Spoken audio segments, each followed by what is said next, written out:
नमस्कार दोस्तों। इसमें कोई दो राय नहीं है कि भारत इस समय काफ़ी भारी संकट से गुजर रहा है। हर रोज़ हमें नए नए मौत के आंकड़े यहाँ पर देखने को मिलते हैं, काफ़ी ज़्यादा दुख होता है। लेकिन यहाँ पर जो चाइना है वो आप देखोगे तो अपने ऑफिशियल अकाउंट्स के माध्यम से उनके जो ऑफिशियल्स हैं वो मॉक कर रहे हैं भारत के अंदर जिस प्रकार से डेथ देखने को मिल रहा है। जो क्रिमेशन ग्राउंड्स हैं जहाँ पर डेड बॉडीज़ को जलाया जा रहा है उसको किसी दूसरे पिक्चर के साथ कंपेयर किया जा रहा है और इसी को लेकर आप देखिए तो बहुत सारे इंटरनेशनल मीडियाज़ के द्वारा इसको कवर किया गया। Backlash after China Weibo post मॉक्स India Covid crisis. तो इसके बारे में हम जानेंगे कि एग्जैक्टली क्या हुआ और ये जो टाइमिंग है आपने रिसेंटली देखा होगा जो शी जिनपिंग है उनके लेटर भी आए थे प्राइम मिनिस्टर मोदी को एड्रेस करते हुए। इन दोनों को भी यहां पर लिंक करने की कोशिश करेंगे। चलिए आगे बढ़ते हैं। मैं हूं अंकित अग्रवाल और अपडेट के लिए आप मुझे फॉलो कर सकते हैं इंस्टाग्राम, फेसबुक और ट्विटर पर। मेरे लेक्चर की हर पीडीएफ आपको फेसबुक पर तो मिलेगी, प्लस साथ में आप मेरा टेलीग्राम चैनल ज्वाइन कर सकते हैं by searching Ankit Agarwal official. और जैसा कि आपको पता है यूपीएससी के एग्जाम्स आने वाले हैं, अगर आप अपनी प्रिपरेशन कर रहे हो इस साल अगले साल जब भी, तो आप हमारे कोर्स को ज्वाइन कर सकते हैं जहां पर आपको हर एक चीज एक जगह उपलब्ध करा दिया जाता है। चलिए देखते हैं एग्जैक्टली यहां पर हुआ क्या है और हम क्यों इसके बारे में डिस्कस कर रहे हैं। तो सबसे पहले याद रखिएगा कि चाइना के अंदर एक सिंगल पार्टी रूल करती है जिसका नाम है कम्युनिस्ट पार्टी ऑफ चाइना। मतलब कि जो भी कुछ होता है चाइना के अंदर वो इसी पर्टिकुलर पार्टी के द्वारा देखा जाता है। ये जो डिसाइड करेगी वही चाइना के अंदर होगा। तो इनसे रिलेटेड कुछ सोशल मीडिया अकाउंट्स हैं। अब आपको पता होगा चाइना के अंदर बहुत सारी चीजें हैं जो बैन की हुई हैं, जैसे कि ट्विटर हो गया, वहां पर आप नहीं चला सकते। इसकी वजह से चाइना ने अपना खुद का जो ट्विटर की तरह एक अकाउंट है, एक सोशल मीडिया प्लेटफॉर्म है वीबो, इसको यहां पर ऑपरेट किया जाता है। तो इसी के अंदर यहां पर जो central political and legal affairs commission है, ये Chinese communist party of China का ही ये पर्टिकुलर आपका है, ये जो कमीशन है जो कि बहुत सारे पावरफुल बॉडीज को यहां पर देखती है, जैसे कि कोर्ट हो गया, पुलिस हो गया, इन सबको यहां पर कंट्रोल किया जाता है सीपीसी के ही द्वारा। तो इनसे रिलेटेड यहां पर एक सोशल मीडिया अकाउंट था जिसमें यहां पर उन्होंने कुछ मॉक करने की कोशिश की, मजाक बनाने की कोशिश की भारत के अंदर जो डेथ हो रहे हैं, जिसको लेकर खुद चाइना के जो लोग हैं वो नाराज हो गए। खुद जो चाइना के लोग हैं वो यहां पर बैकलैश करने लग गए चाइना सरकार के खिलाफ कि किस तरह से आप इस सिचुएशन में मजाक कर सकते हो। ये जो मैं अकाउंट की बात कर रहा हूं वीबो पर है, उसमें 15 मिलियन फॉलोअर्स हैं और सैटरडे को ये मैसेज शेयर किया गया था। 2 इमेजेस यहां पर साइड में लगा दिए गए और इसमें बोला गया China lighting a fire, India lighting a fire. मैं आपको दिखाता हूं, ये देखिए इस तरह का पिक्चर शेयर किया गया है। यहां पर बोला जा रहा है कि चाइना लाइटिंग अ फायर, मतलब कि यहां पर दिखाया जा रहा है कि किस तरह से चाइना के अंदर रॉकेट लॉन्च किया जा रहा है फायर के माध्यम से, और दूसरी तरफ यहां पर इंडिया लाइटिंग अ फायर, मतलब कि हमारे जो क्रिमेशन ग्राउंड्स हैं इसको दिखाने की कोशिश किया जा रहा है।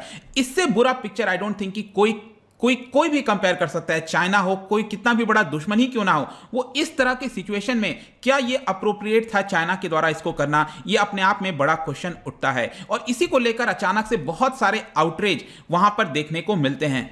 इनिशियली तो मैं बताऊं तो जैसे कि भारत में भी हर एक देश में कुछ लोग तो ऐसे होते हैं जो इसको सपोर्ट भी करते हैं। तो जब यहां पर उन सीपीसी के द्वारा इसको रिलीज किया गया था, इसको पोस्ट किया गया था, तो कुछ लोग होंगे जो कि बहुत ज्यादा उत्साहित हो गए, देखो हाँ कितना ज्यादा हम मजाक उड़ा रहे हैं। तो इसको लेकर 9000 से ज्यादा इसको शेयर भी किया गया था और फाइनली जाकर जब बैकलैश आने लग गया, लोगों का गुस्सा आने लग गया इनके ऊपर, इसकी वजह से एक अनयूजुअल स्टेप लिया और इसको डिलीट कर दिया। आप खुद सोच के देखो, चाइना के अंदर वहां की सरकार अपना कोई पोस्ट को डिलीट करे ऐसा बहुत कम देखने को मिलता है और फाइनली उनको डिलीट करना पड़ गया था। और यहां पर आप देख सकते हो कि ऐसा नहीं है कि ये एक सिंगल पोस्ट था, इसी से रिलेटेड यहां पर एक और यहां लिंक्ड है मिनिस्ट्री ऑफ पब्लिक सिक्योरिटी, उन्होंने भी कुछ इसी प्रकार का जो मैसेज है वो शेयर किया था, जो कि लोग खुश नहीं थे। और यहां पर आप देखो चाइना के अंदर हो क्या रहा है। देखिए आपको यहां पर डिफरेंशिएट करने की जरूरत है। हम किसी को भी चाइनीज पीपल से प्रॉब्लम नहीं है। भारत के अंदर भी आप देखोगे, चाहे यहां पर कोई भी देश आपस में कितना भी प्रॉब्लम क्यों ना होता है,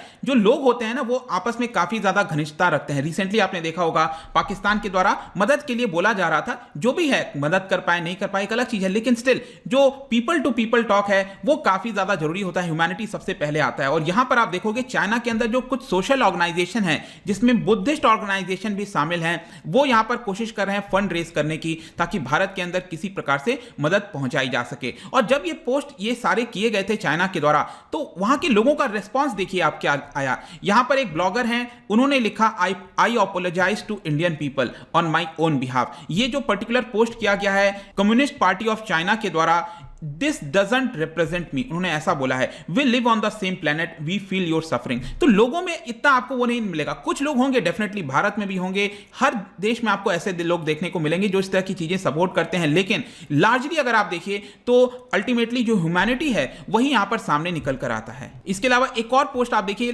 किसी ने लिखा such an inappropriate comparison, every country counters disaster. यहां पर बोला जा रहा है कि ये जो पैंडेमिक आया है, इतना बड़ा डिजास्टर आया है, हर एक कंट्री इसको फेस किया है और किसी दूसरे कंट्री का यहां पर मजाक उड़ाना ये बहुत ही ज्यादा गलत है। From the propaganda point of view अगर ये करना चाहता था चाइना तो डेफिनेटली वो फेल हो गया है। इस तरह का प्रोपेगेंडा चाहे आपके खुद के लोग ही क्यों ना हो, वो कभी भी इसको सपोर्ट नहीं करेंगे। This is so inappropriate, not represent the people of China, ऐसा कुछ लोगों ने भी लिखा। तो ये काफी इंपॉर्टेंट हो जाता है हमें समझना कि डजंट मैटर दोनों देश के बीच में रिलेशन कैसे हैं, हालात कैसे हैं, सब कुछ एक जगह है, लेकिन जब इस तरह के सिचुएशन आते हैं तो कहीं ना कहीं इस तरह की चीजें नहीं करनी चाहिए, ये साफ जाहिर होता है। और ये टाइमिंग बहुत इंपॉर्टेंट है। ये जो पोस्ट डाला गया था आप जस्ट देखिए, एक दिन के जस्ट बाद अब आपको चाइना की जो सरकार है, स्पेसिफिकली मैं जो कम्युनिस्ट पार्टी ऑफ चाइना है उसकी हरकतें देखिए। आपने देखा होगा जब Chinese president Xi Jinping Bharat आए थे सबसे पहले फर्स्ट टाइम मोदी के फर्स्ट टर्म में, उस समय आपने देखा होगा कि बॉर्डर के ऊपर कुछ हरकतें करने की स्टार्ट की गई। तो जब भी कुछ एक बेटर इवेंट लाने की कोशिश की जाती है उसी समय कुछ और दूसरा नेगेटिव चीज भी फैलाया जाता है। तो एक दिन जस्ट पहले आप देखो यहां पर चाइनीज प्रेसिडेंट शी जिनपिंग उन्होंने एक लेटर लिखा था और हेल्प करने की बात कही थी, China to stand with India in fight against कोविड-19।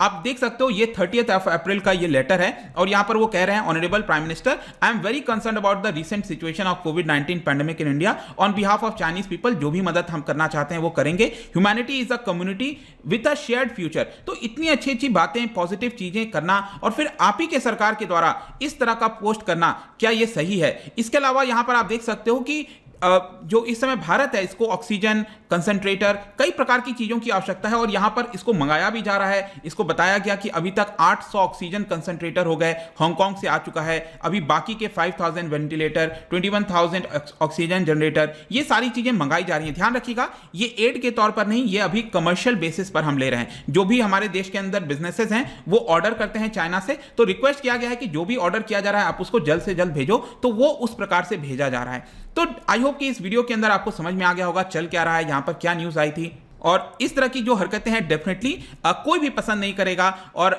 आशा करते हैं कि भारत के अंदर भी अगर बाई चांस कुछ इस तरह की चीजें होती हैं तो हमारे लोग भी कभी भी इसको सपोर्ट नहीं करेंगे।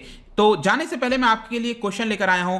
देखिए यहां पर हम एक्सप्रेशन की बात करें, फ्रीडम ऑफ एक्सप्रेशन, तो अक्सर लिबरलिज्म की बात होती है। आजकल हम कहते हैं ना लिबरलिज्म।